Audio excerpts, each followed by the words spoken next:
Básicamente voy a tratar, como la exposición la realidad es un poco larga, me va a tocar pasarla un poco rápido porque vamos a tratar de ver cosas que sean como sustanciales. Experiencias de escuelas fincas de las que se habla anteriormente, básicamente para nosotros son pilotos, lo que llamamos pilotos de investigación, pilotos experimentales. En el fondo una escuela finca debe ser eso, un piloto experimental. Y en ese piloto experimental es donde yo estoy, a través de una investigación, de una trazabilidad, de una base de datos, etcétera, estoy matizando realmente qué es mejor en la finca, qué es mejor cultivar. Si cultivo en microtúneles o si cultivo simplemente a nivel de acolchamiento de suelos, digamos por ejemplo en este caso de fresa, esto voy a por ahí en Coconú, en el Cauca. Entonces, es demostrarle al productor exactamente qué es mejor, cuál es la mejor tecnología que usted debe aplicar en ese momento. Y esto de aplica, no solamente es aplicable para cultivos de estilo frutales, hortalizas, etcétera, igualmente para cereales. Entonces, prácticamente es como la experiencia en vivo de qué es lo mejor para su finca, cómo debo abordar procesos desde el punto de vista de labores culturales, de desarrollo y de planeación agrícola estrictamente a nivel de campo para mejorar obviamente la relación costo-beneficio y hacer más funcional todo el proceso. Bueno. Las agriculturas limpias básicamente sobre como procesos de hecho sostenibles y económicos y obviamente cuyo objetivo es trabajar en armonía con la naturaleza y se sustentan en la fertilización de tipo orgánico y básicamente en procesos y programas MIPE, manejo integrado de plagas y enfermedades que van dirigidos especialmente al equilibrio con los ecosistemas naturales. Entonces son procesos y productos que de alguna manera están orientados ¿a qué? A proteger el medio ambiente. Esta instalación de escuelas fincas, esta por ejemplo es en la península de Santa Elena, esos suelos son bastante difíciles, esos suelos donde uno coloca un asadón y salta, o un palín, entonces bastante difíciles. Obviamente este tipo de procesos lo teníamos con el Club Rotario Canadá y desarrollamos el proceso con pilotos experimentales, con sistemas de germinación y con acolchamiento de suelo. Esto es otro piloto que desarrollamos allá en la zona de Ecuador, especialmente con Swisscontact, con la Agencia de Cooperación Suiza. Pilotos, como digo yo, vuelvo y repito, de investigación, pero en los cuales encuentro que hay una diferenciación respecto a lo que son las producciones limpias y respecto a las producciones convencionales. Y en el objetivo de las producciones limpias es básicamente integrar la producción animal con los cultivos. En otras palabras, generar circuitos de economía, lo que nosotros denominamos de economía circular, valga la redundancia, ¿para qué? Para realizar un proceso constante y permanente de reciclaje de desechos orgánicos que me van a permitir la producción de abonos y obviamente orientados ¿a qué? A mejorar los niveles de fertilización y especialmente a mejorar la microflora y microfauna del suelo. Los suelos son unidades vivas, por lo tanto prácticamente nosotros que tenemos en los procesos de la agricultura tradicional tenemos la responsabilidad de mantener y de entregar esos suelos a las generaciones venideras en iguales o mejores condiciones. Y esta agricultura limpia me promueve indudablemente lo que es el proceso, los que tienen que ver especialmente con el manejo de los controles biológicos a nivel natural. Las tendencias mundiales al cambio de las agriculturas limpias son básicamente desde el año 2000, estamos hablando de que en los mercados alcanzaban para esos años 20.000 millones de dólares en todo lo que tenía que ver con productos que eran provenientes de agriculturas orgánicas o productos donde se aplican tecnologías limpias, saludables. Entonces, el mercado total, el mercado abierto. Y hoy en día, esos mercados se han ido convirtiendo en mercados estratégicos, especialmente a nivel de sellos, de los sellos de certificación, donde tenemos desde las buenas prácticas agrícolas en Colombia, que aplicables desde el ICA, y al mismo tiempo ganando espacios con las Global Gap, con las Rainforest y con una cantidad de sellos de certificación estratégicos donde ese sello me debe demostrar que yo tengo responsabilidad social y tengo trazabilidad para desarrollar y producir alimentos sanos.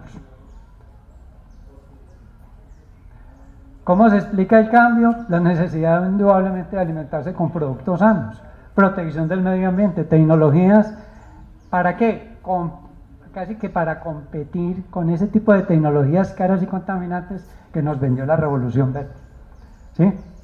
Esto nos permite entonces empezar a trabajar no solamente productos así, si este producto está alrededor del suelo, obviamente es un producto más contaminado, por eso yo tengo que incorporar estrategias, tecnologías elementales y simples, como un simple acolchamiento de suelo. En Costa Rica, para comentarles, en Costa Rica en el año 2000 había 3.000 agricultores orgánicos. Cuando hablamos del café, en la pregunta que se hacía de café, ¿hacia dónde se irían las asociaciones? Era esto, es trabajar precisamente con una agricultura orgánica que me permita a mí la especialización de mercados en café y al mismo tiempo generar sellos de origen, marcas de origen, que esa es la parte clave y estratégica. Con eso es que podemos competir.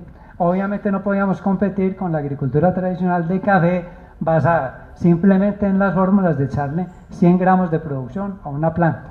Y uno dice 100 gramos de producción, es que todos los suelos son iguales. Los suelos de Casabianca, los suelos de Roncesvalles, los suelos del Líbano, todo eso es igual, como difícil. Los mercados de los productos ecológicos van en crecimiento, diríamos que en crecimiento de tipo aritmético y geométrico con el tiempo, donde se están creciendo a tasas de entre el 20 y 30% anual. Increíble, pero cierto. Quiere decir que ahí es donde tenemos que encaminar las estrategias de desarrollo cultural nuestro alrededor de todo este tipo de productos. ¿Qué productos son estratégicos especialmente para ese tipo de comercialización? Frutas, verduras frescas, procesadas, estamos hablando de la parte de agroindustria, nueces, café, té, cacao, medicinales y especias, ni que hablar. Colombia importa casi el 95% de las especies que consume. Eso era lo que veíamos en el ejemplo del maíz. Colombia importa las 2/3 partes del maíz que consumimos. Y no crea que los importamos para hacer arepas, las importamos para hacer concentrados. Pero el problema no es que importemos maíz, el problema va más allá y es que nosotros importamos sorgo, soya, y estoy hablándole en la zona para mí de las más estratégicas de los valles interandinos que tiene Colombia, que es Tolima. Casualmente Dios puso a Tolima aquí, le dio todas las garantías, le dio todas las gabelas, le dio todos los pisos térmicos, le dio todas las gradientes altitudinales, les dio todo tipo de suelos, les dio las zonas ecológicas de vía desde prácticamente desde la zona del Magdalena, que a veces las encuentran a uno estilo en piedras a 250 y 300 metros de altura sobre el nivel del mar hasta Santa Isabel. Entonces le dio todo. Tenemos un valle interandino espectacular. Por eso esta era la despensa de cereales del país. ¿Qué pasó? Se fueron cambiando muchas cosas, se cambiaron modelos de desarrollo, se avanzó la realidad de una manera muy negativa, en el sentido de que si este era el posicionamiento clave de alimentos, hoy estamos importando esos alimentos que dejamos de producir, que para nosotros es una vergüenza histórica estar importando maíz de Ucrania y de Rusia, que ahora están en conflicto, cuando nosotros éramos los que debíamos de estar exportando maíz para el resto de los países del área andina. Todo este tipo de desarrollos que realizamos en las escuelas fincas, obviamente orientados a decir cómo estamos produciendo mucho mejor los cultivos. Esto es cultivo de ají en zonas, entre otras cosas, subáridas, porque esta zona es en la zona de Puerto Viejo, es una zona subárida. Entonces la gente no podía producir ají. No, eso se produce una vez al año. Una vez al año no. Yo puedo producir todo el año. Si yo tengo una cosa tan elemental como esta, que es riego, y yo tengo un sistema, una transferencia tecnológica, unos elementos tecnológicos sencillos, donde puedo trabajar o el riego o el acolchado, yo no tengo problema, lo puedo producir todo el año. Ese es precisamente el objetivo central. La transición entonces nos llevó a desarrollar procesos, igual sucedía también con el maní, que solamente se producía una vez al año. Por Dios, si yo tengo agua, lo puedo producir todo el año, que es una gran ventaja. Los sistemas donde para nosotros es clave en la agricultura en las agriculturas con tecnología limpia es, primero, la productividad, de la cual se refirió el doctor Ferley hace mucho rato. No les quiero repetir porque el objetivo es tener un cambio de actitud, cambiar el chip, la mentalidad que tenemos. No es producción. Yo puedo tener una finca con 20 matas de plátano y eso no es productividad. Y eso tiene unos objetivos estratégicos que es básicamente adaptar tecnologías a cada predio de acuerdo a qué, a las condiciones agroecológicas. ¿Qué quiere decir? Al estilo como nos contaban ahora con el branding y las marcas. Yo primero tengo que realizar los estudios previos de cuáles son las condiciones agroecológicas en cada predio para entrar a determinar cuáles son las semillas, las mejores variedades o los híbridos o cuáles son las condiciones el paquete de transferencia tecnológica, llámese cultivo sorgo, soya, ajonjolí, maní, arroz, etcétera, que debo aplicar para mi finca.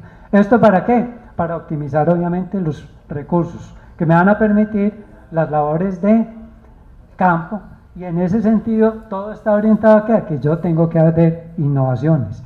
Un agricultor constante desde el punto de vista de empresa que entiende el emprendimiento de su finca, indudablemente tiene que empezar a romper paradigmas. Este muchachito como que ya empezó a romper paradigmas porque empezó a cambiar de actitud.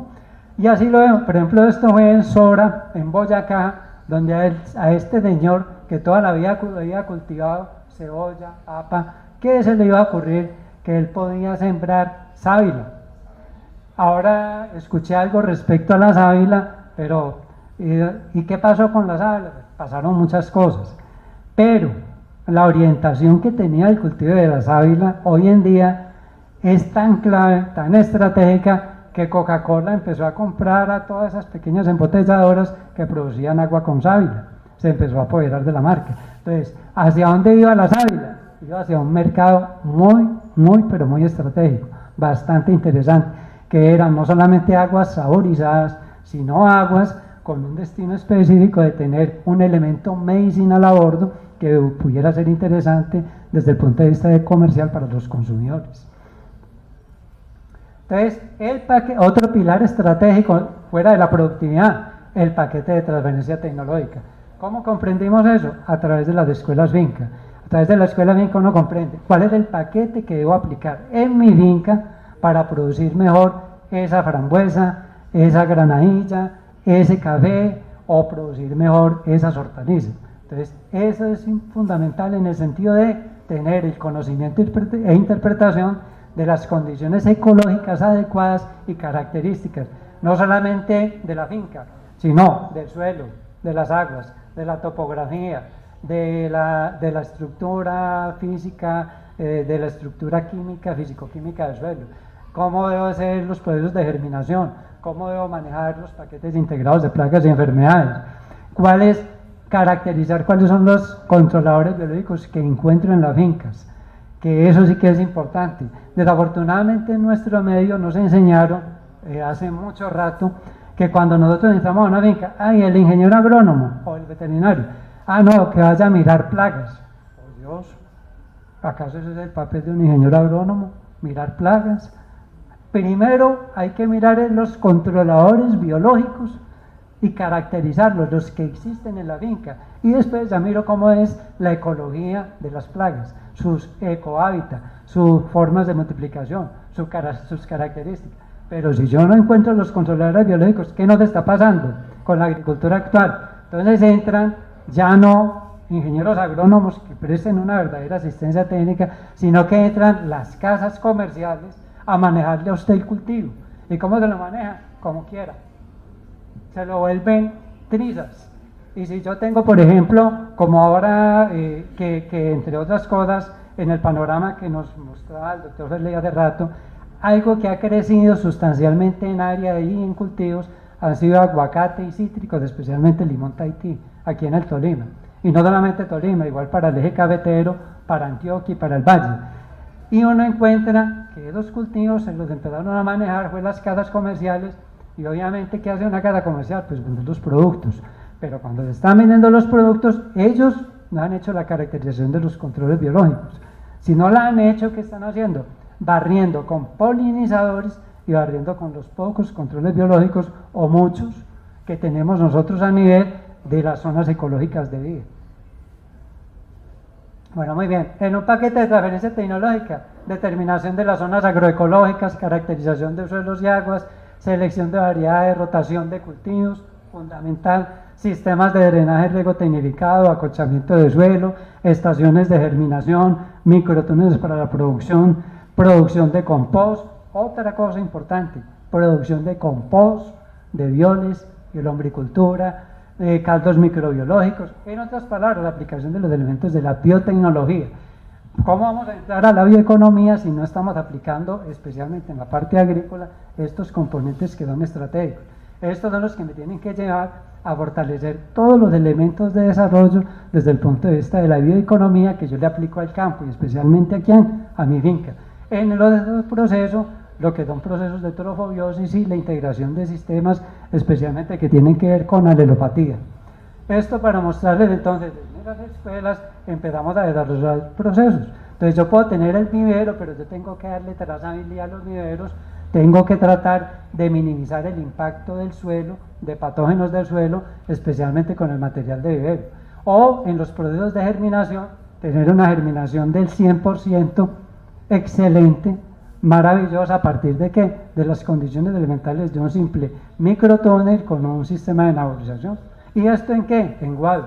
Entonces las tecnologías conlleva simplemente adaptar procesos, aprender a adaptar procesos y a generarle innovaciones a algo que nosotros hacíamos en el suelo y que en este momento, cuando lo realizamos especialmente sobre microtúneles, sabemos que le minimizamos el tiempo, nos ganamos un mes, mes y medio, como nos ha sucedido no solamente con el plátano, sino también con el palmito, en procesos de trabajo que realizamos allá en Ecuador. Estos son escuelas finca de las que casualmente les estaba hablando el doctor Wesley hace rato, que tienen que esto lo deben de tener. Esta es de una estación microclimática en Chile, en procesos de trabajo que tuvimos allá. Entonces, esto no va solo, esto tiene que ir con reservorios de agua, el agua es súper clave. Es tan importante que recordemos ahora cuando hablábamos que para producir una tonelada de maíz se necesitaba en Colombia más o menos cerca de 2.400 litros de agua. 2.400 metros cúbicos de agua. Cuando estamos hablando de eso, miren la importancia cuando se hace agricultura de exportación. Estamos hablando de huella hídrica y huella de carbono. Quiere decir que estamos exportando agua a veces de donde no la tenemos hacia cualquier tipo de mercado. Entonces, de ahí la necesidad de tener de tener productividad para ser competitivos, minimizar los efectos de huella hídrica y realmente estar enviando el agua que se deben llevar. Porque el problema fundamental en este momento a nivel de fincas, a nivel de cultivos, es agua. Estos son reservorios y aquí básicamente para mostrarle esto que nosotros vemos es un alga, ¿sí? Es una simbiosis de un alga y un hongo que es la navaena. Cuando uno lo recoge, tiene más del 20% en proteína. ¿Que sirve para qué? Para trabajar con especies menores. Entonces yo puedo tener reservorio y a la vez de estar haciendo cultivos, especialmente de fijación de proteína. Todos estos términos nos llevan ¿a qué? A desarrollar procesos de agroecoeficiencia, que es básicamente eficiencia en términos ambientales, sociales, económicos y de campo. Entonces, tener procesos de agricultura limpia nos permite generar productos bastante sanitizados que no tengan contacto especialmente con otro tipo de escalas de contaminación para desarrollar un proceso de trazabilidad y de certificación idóneo con las fincas. El objeto de la transferencia tecnológica aplicada a las agriculturas limpias, promover la cultura de la productividad y obviamente facilitar economías de escala. Facilitar economías de escala, estamos hablando de la necesidad de empezar siempre a entrelazar lazos de asociatividad y mutua cooperación. Y estos sistemas de asociatividad y mutua cooperación se han generado a través de muchos mecanismos en el país. Asociaciones de algodoneros, asociaciones de cerealeros, de hecho inclusive los sistemas de comité de cafeteros. En los procesos de escuela finca, ¿qué hacíamos? Básicamente la empresa de agroexportación le facilitaba los recursos a esa escuela para que eso a su vez se convirtiera en un capital de retorno, un capital semilla que empezara a generar una economía circular y permitiera el desarrollo, donde en una escuela finca ya no tengo una, sino que los vecinos que vinieron a trabajar en ella y a aprender en ella, en un sistema de metodología, aprender haciendo, nos permitieron ir multiplicando el proceso de las escuelas fincas a nivel de una vereda. Este es igual, aquí de hecho para trabajar, estamos trabajando en invernadero, en microtúnel, en acolchamiento negro, acolchado blanco, o plata negro, plata blanco, etcétera. Entonces, estos son procesos de asociatividad donde estábamos trabajando para llegar a ¿qué? A procesos de tipo de una agricultura comercial, pero una agricultura comercial de alta competitividad, y obviamente se va es con riego, a pesar de todas las dificultades. En los conceptos de la planeación agrícola y productividad en la agricultura limpia encontramos que hay que entrar a determinar zonas agroecológicas, la oferta ambiental. Nosotros tenemos que trabajar con la oferta ambiental. En esa oferta ambiental vamos a ver características muy importantes. Encontramos nosotros que el país es básicamente cálido y es un país húmedo. Más del 62% de este país es cálido y húmedo, y al mismo tiempo más del 50% es plano, de alguna manera plano. Tiene, no solamente para los valles interandinos, en la parte cordillerana, cordillera oriental, central, occidental, sino especialmente a nivel de territorios nacionales. Entonces, en todo este tipo de procesos tenemos que generar un paquete, un trabajo a nivel de sistemas de conceptos de nutrición, de técnicas de diagnóstico tradicional y de caracterización agroecológica. La ecuación de la productividad, esto nos lleva a encontrar lo que nosotros denominamos de ecuación de la productividad, que tiene que ver con la genética, las variedades. Una pregunta que hacían hace rato, que las variedades o los híbridos, pues en la genética obviamente llevamos toda una información estratégica de cómo deben desarrollar. Eferley, cuando les mostraba el racimo de tomate, es porque ese tomate genéticamente debe darme 13 tomates de la misma calidad, pero los comercializadores, las empresas semilleras, le dicen a usted, no, pode y deje 4 tomaticos, que esos son los que deben de resultar, cuando el diseño del racimo es para producir 13 y no 4. Igualmente tener en cuenta todo lo que es el sistema, el paquete de nutrición, la oferta ambiental y las prácticas culturales, de las cuales desafortunadamente nos hemos olvidado demasiado.